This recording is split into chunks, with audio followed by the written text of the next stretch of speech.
It was great to hear SNP activist Cary push back against Robin McAlpine on Drive Time on Friday.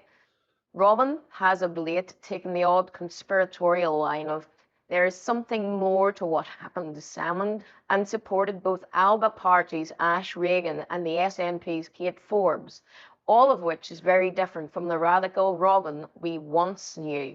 Robin's line, which you can listen to if you go to the BBC Scotland archive for Drive Time, was that the SNP needed a time of chaos. The interview was dominated by Robin as the interviewer didn't press him on what he thought SNP renewal should look like after the chaos he felt the party needed. We think Robin need not go any further for chaos than the party he has supported over the past few years, ALBA, and his comrade Ash Regan. Anyway, this is Kat Cary's contribution.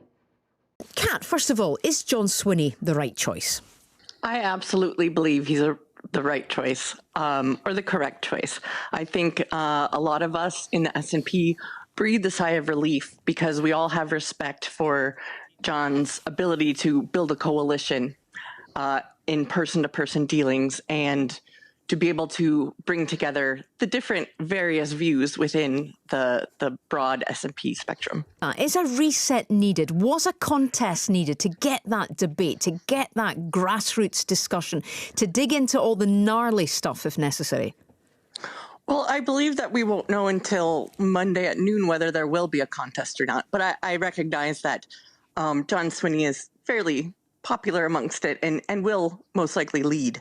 I think Robin, there's something I saw written about Robin's latest article that says it captures the mood of many disillusioned former SNP members.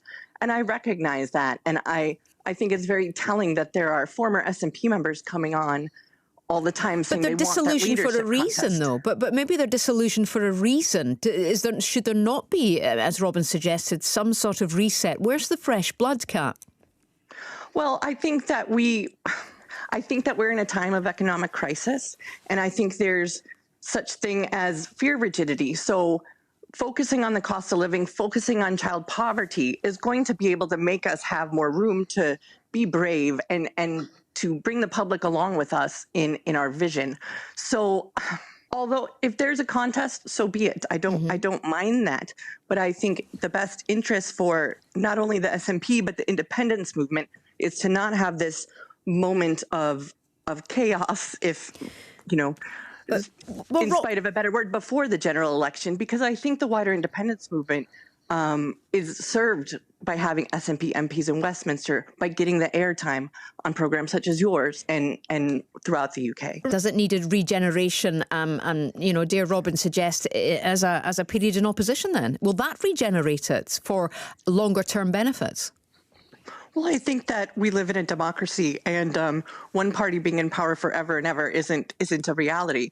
But I'm not willing to say that this is the time for that. And I also think that in Westminster, the SNP isn't the party of government. So my argument that pushes back on Robin's is that this is the one, group that can really be a strong ideological voice standing up for Scotland. And I think a leadership contest right now would hurt our chances. I also think that Kate Forbes stepping aside was her choice. She might have, I think that sometimes having these frank discussions, John Swinney had a lot of personal things that he had to square. Maybe he was looking for someone who was willing to step up. Maybe that was Kate. But I think that sometimes these frank discussions of who's best to lead aren't backroom deals. I think they're good faith arguments. And I think a lot of people in the SNP have faith that John Swinney is making these arguments in good faith. Just thank you so much to both of you, Kat Cary and Robin McAlpine there.